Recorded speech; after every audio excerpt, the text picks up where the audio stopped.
ወንድም በጸጸት ራሱን እንትን ሲል ከቤት ተደብቆ ውጭ አይወጣ ወንድሜን እንደዚህ ያረኩት እያለ እንግዲህ እኔ በጣም ያሳዘነች ተመልካቾች ሴቷ ይህን ሁሉ እያወቀች እሷ የምታስበው ስለ ቤት፣ ስለ መኪና፣ ስለ ገንዘብ ነው።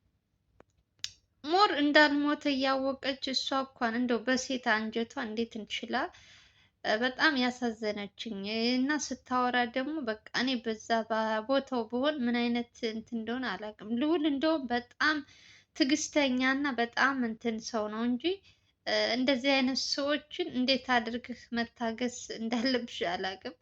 አንዳንድ ጊዜ ሰዎች ላያስችል አይሰጥ የሚባለው በትክክል እኔ በልዑል አየሁት።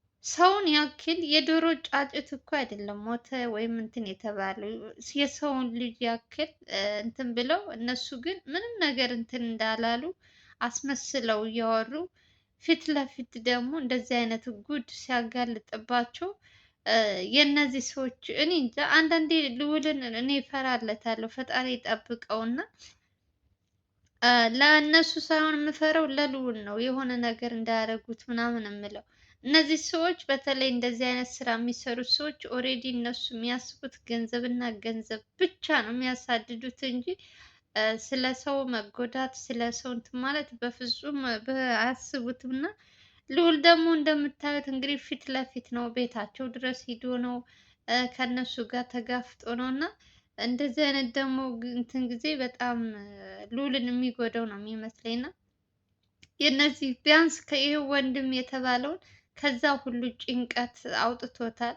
በራሱ ጸጸት በራሱ እንትን ራሱን እንትን እስከ ማለት ድረስ ስራ ይሰራ ቤት ተደብቆ እያለቀሰ በወንድሜ እንደዚህ አድርጌ እያለ በጸጸት እንትን ሲል ያው ከዚህ ሁሉ አሁን ልዑል ከእግዚአብሔር በታች እንግዲህ ካለበት አውጥቶ ወንድሙን በአካል ስላገናኛቸው እውነት ያው እኔ ከሶስት ቀን በፊት ብዙ በዚህ ቪዲዮ አልሰራውም እንጂ እያየው ነው እመለከታለሁ። ግን ልዑል እውነት በጣም የሚመሰገን ወንድማችን ነው። ሰዎችን ከምን አይነት ጭንቀት የእውነት ሰው የራሱን እንትን እንኳን መወጣት የማይችልበት ጊዜ ልዑል ግን በሰዎች እንትን እየገባ በጣም ብዙ ለውጥ ብዙ እንትን እያመጣ እያሳየን ነው እና በጣም የሚመሰገን ነገር ነው። ብቻ እግዚአብሔር የጠብቃችሁ ነው የምለው። ኤፍሬም ስራ ነው ይሄ ሁሉ እንግዲህ ኤፍሬም አለበት እጁ። ያው እንግዲህ ኤፍሬም እና ኤልሳ ካሉ እንግዲህ መቼም ቢሆን ሰላም አይኖርም፣ ልዑልም ሰላም አያገኝም። በእያንዳንዱ እንትን የነሱ እጅ አለበት። በእያንዳንዱ በቃ የሆነች ወንጀል ተሰራች የሆነ እንትን ከተባለ ማን ኤፍሬም እጅ አለበት። እና እንግዲህ በጣም የገረመችኝ ደግሞ ሴቷ አስመስላ ልክ እኔ በይባሉ ምን ይሁን አላውቅም፣ ብቻ ሲያወሩ በቃ እንደ እንትን ተቀርተው የተቀመጡ እንትን ነው የሚመስሉት። እና ያለምንም እንትን ማለት ታነበንባለች ዝም ብላ የሰው ነፍስ የዶሮ ጫጩት እንትን ያለች መሰላት እንዴ! ምን አይነት የእናት አንጀት የላትም ሴት አይደለች እንዴ? የፈለገው ገንዘብ ቢጠማት የፈለገው ቢቸግራት በሰው ህይወት ላይ እንደዚህ ፈጣሪም አይወደውም እኮ ጋይዝ። ኦሬዲ ገንዘብ የሚያሳድር ሰው እንኳን ፈጣሪን ረስተውታል። ኦሬዲ ሰው እኮ ሲቸግረው ፈጣሪው አምላኩን የሚለምነው እኮ እንትን ሲል ነው፣ ሲያጣ የሚርበው የሚለብሰው እንትን ሲበቃ እንደዚህ ሲያመው፣ ያለዛ ቤት ውስጥ ሙሉ ከሆነ ፈጣሪንም እንትን አይልም። ከስንት አንድ ቢኖር ነው እንጂ እንደነዚህ አይነት ወንበዴ ሌባዎች ደግሞ ጭራሽም እንትን ትዝም አይላቸውም። የሚሰሩት ስራ ይቅር የማይባል እኮ ነው። የሚሰሩት ስራ የግፍ ግፍ ባሉት በስንት ነገር ይሄዳሉ። አሁን ደግሞ ዙሮ ይሄ ኤፍሬም የተባለ ሰውዬ በሰው ህይወት ላይ መቀለድ ጀመረ። ምንም በማያውቅ ወንድሙን ገለሃል ብሎ በራሱ እንትን ራሱ በፈጠረው እንትን እንዴት አይነት ይሄ ራሱ ትክክለኛ ያ መስፍን የሞተው መስፍን በቃ ራሱ በሉት በጣም አደገኛ ሰው ነው። ወይኔ የተያዘ ቀን ምን አይነት እንትን ውስጥ እንደሚገባ አላውቅም። መጨረሻው እኔ የዚህ ሰውዬ መጨረሻ ያሳይ።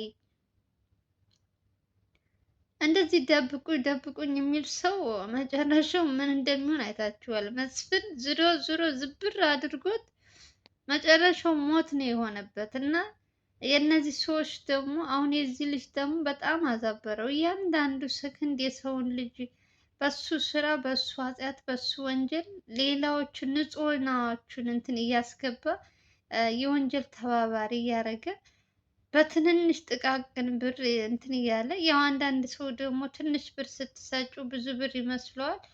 ያለምንም ማቅማማት ይገባል። ከዛ የማይወጣበት ትልቅ ችግር ውስጥ ገብቶ ከነጭራሹ ከነ ቤተሰቦቹ ችግር ውስጥ ያስገባል። እና ይሄ ኤፍሬም የተባለው ሰውዬ ካልተያዘ በፍጹም እኔ እንጃ። አንደኛ ልዑልም ሰላም አያገኝም። ስለ ኤልሳ ተዋት፣ ኤልሳ የራሷ ጉዳይ ነው። እሷን ፈልጋ ወዳ እንትን እስካለች ድረስ እኔ ስለ እሷ ማውራት ስልችት ብላኛለች። በጣም ሰልችታኛለች ስለ ኤልሳ። ይህ ኤፍሬም የተባለው ግን አሁን ሲወጣ ሲገባ እንደምንም አድርገው እንትን ብለው በቃ እሱን እንትን ካላሉት ልዑል ራሱ እፈራለታለሁ ለልዑል እንዳግተው ምናምን እያልኩ በቃ ባለፈውም አይታችኋል በመስፍን ዙሪያ እንዴት ሲያሰቃዩት እንደነበሩ ለስንት ቀናት አግተውት ልዑልን። አሁንም እንደዛ ነገር እንዳያደርጉበት ነው የምፈራው። ልዑል ደግሞ እንደምታዩት እንግዲህ ሰው ቤትም የሆነ እንትን አለ ሲባል ዝም ብሎ ነው የሚሄደው። በእርግጥ ከጀርባ ሰው አለ አብሮት፣ ግን ቢሆንም ቢኖርም እንደዚህ አይነት ነገር ትንሽ ከባድ ነው። ለራሱ ለእንትኑም ትንሽ የሚከብድ ይመስለኛል። ብቻ ፈጣሪ ጠብቀው። ከዛ ደግሞ ጥንቃቄ ግድ ነው። እንደዚህ አይነት አንዳንድ ጊዜ ለሰዎች ስትሯሯጭ ለራስሽም ለነፍስሽም ያው ግድ ነው እንትን ማለት አለብሽ።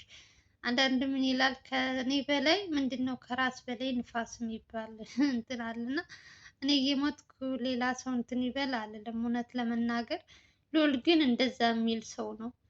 ለእሱ እንትን እየተጎዳ ለሌላ ሰው እንትን እንዲያገኝ ነው የሚፈልገው። ግን ደግሞ እንደዚህ ነገር እኔ እንጃ ትንሽ የሚከብድ ይመስለኛል። ብቻ እግዚአብሔር ይጠብቀው ወንድማችን፣ ከጀርባ ያሉትንም እንደዛው። የኤፍሬም ነገር ካልተያዘ በስተቀር አሁን ላይ በዚህ ልጅ ማስፈራሪያም ሆነ ሳይሞትም ሞተ ብሎ ወንድሙን እንትን እንዲልም አደረገ። ነገ ደግሞ ምን እንደሚያመጡ አታውቁም። የእነሱ ስራ መቼም ምን እንደሚሰሩ አናውቅም። በየጊዜው አዳዲስ ነገር ነው የሚፈጥሩት። ስለዚህ እዚህ ሁሉ ችግር ውስጥ ደግሞ ቀድሞ የሚገባው ማነው? ልዑል ነው። እንደ ተጠያቂ እንደ እንትን የሚጠይቁት ልዑልን ነው። ስለዚህ ለልዑል እርፈት ለልዑል እንትን ሲባል ደግሞ እንደምንም አድርገው ይሄ ኤፍሬም የተባለውን ሰው ካለበት ሲገባ ሲወጣ መቼም ከቤት ታሽጎ አይውልም። እንደምንም ተከታትለው ኤልሳን እንደምንም አሳምነው እሷ ራሱ ብትነግራቸው ደስ ይላል። ግን እሷ አሁን እንደ ድሮ አይደለችም፣ ትንሽ ተቀያይራለች። እንግዲህ ከተናገረች በእሷ በኩል እንኳን እውነቱ ወጥቶ ከዚህ ጋር አገናኝታቸው ካለበት ጉድ አውጥተው ችግሩን ህዝብ እንዲያቀለት ፍትህ እስር ቤት ስቃይን የሰውን እንትን እንዲያውቅ በደንብ እንዲቀጣ ማድረግ ትችል ነበር። ግን እሷም ተባባሪ ስለሆነች መናገር አትችልም።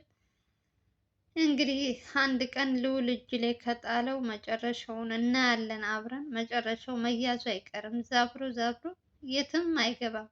ውጭ ሀገር ሊሄድ ነው ስንት ነገር እያሉ ነበር። ክፍለ ሀገር ነው ውጭ ሀገር ነው እያሉ ግን እዚሁ አዲስ አበባ ውስጥ ነው። ብቻ ያው ጊዜ ይፈጃል እንጂ መገኘቱ አይቀርም። የዛ ቀን ምን እንደሚሆን ምን ውስጥ እንደሚገባ እናያለን። አንዳንድ ሰው በጣም እኔ እንጃ ልቡ የተደፈነ ነው እና ልዑላችን ይችላል። እንግዲህ በዛሬ ደስት ቢያንስ በትንሹ ወንድሙን ከጭንቀት አውጥቶታል።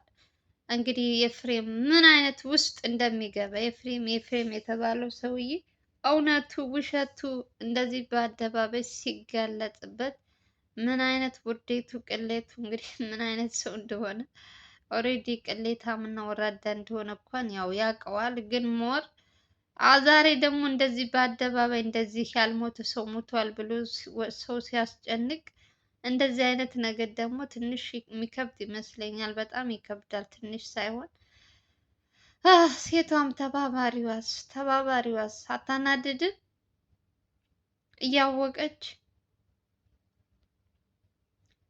በዚህ ጉዳይ ኤልሳ አለች የለችም? አይዶን ነው። ኤልሳ ያለችበት አይመስለኝም። እሷን ያው በሌለበት ሰው እንትን አልልም። ካለችበት ደግሞ አጥረገርጋታለሁ። ታውቃላችሁ እኔ በምሰራቸው ስራዎች ምንም እንትን አልላትም። እንደ ልዑል እኔ እንትን አልላት። እንደውም ልዑል በጣም እሷን እንትን ይላታል። እንደ እንቁላል እየተንከባከባት ነው። እኔ ነኝ እንደውም እንትን እምላት። ምክንያቱም ታናድዳለች። ለቤተሰቦቿ፣ ለአባቷ፣ ለእናቷ ያላት እንትን ኤፍሬም ኤፍሬም ኤፍሬም እያለች 24 ሰዓት በሞላ ወንድ አም ሶሪ እውነት በሞላ ወንድ ኤፍሬም እያለች 24 ሰዓት ከሱ ጋር እንትን ስትል ለአባቷ እንኳን እየለመናት ከዛ ሁሉ ህመሙ በስንት እንትን አገግሞ ሂዳ አባቷን ማስታመም ስትችል እናቷ በምን አይነት ሁኔታ እንዳለች ሳታውቅ እሷ ግን ከሁላቸው አስበልጣ ያለችበትን ጭንቀቷን ሁሉ ነገር ረስታ ኤፍሬም ትላለች። እና በአሁኑ በዚህ ልጅ ጉዳይ ግን ያለችበት እጁ አለበት። አላውቅም ምን ማለት ሊኖርም ይችላል። ያው ኤፍሬም ማለት ኤልሳ ናት፣ ኤልሳ ማለት ኤፍሬም ናቸው። ሁለቱም አንድ ላይ እየተመካከሩ ስለሚሰሩ የእነሱ ነገር ማንም በቃ አያውቅም።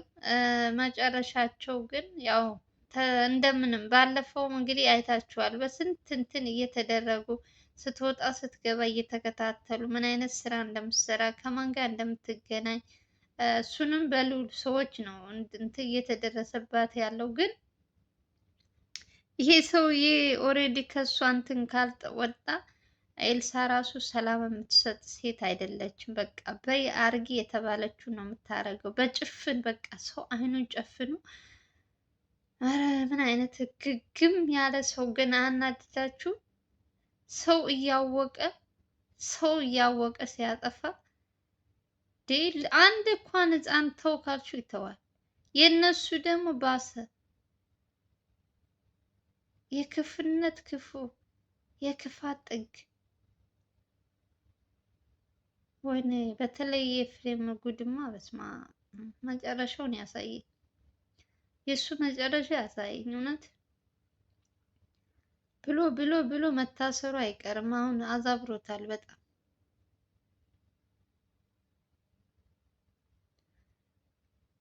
ልክ መያዛቸው ቀን ሊደርስ ሲል ነው እነሱ ደግሞ በየጊዜው እንትን አዳዲስ ነገር እንትን እየፈጠሩ ሰዎች እንዲቀርባቸው የሚያደርጉት እና አሁንም የዚህ ሰው ጉድ ደግሞ መጨረሻው ደግሞ ምን እንደምን እናያለን።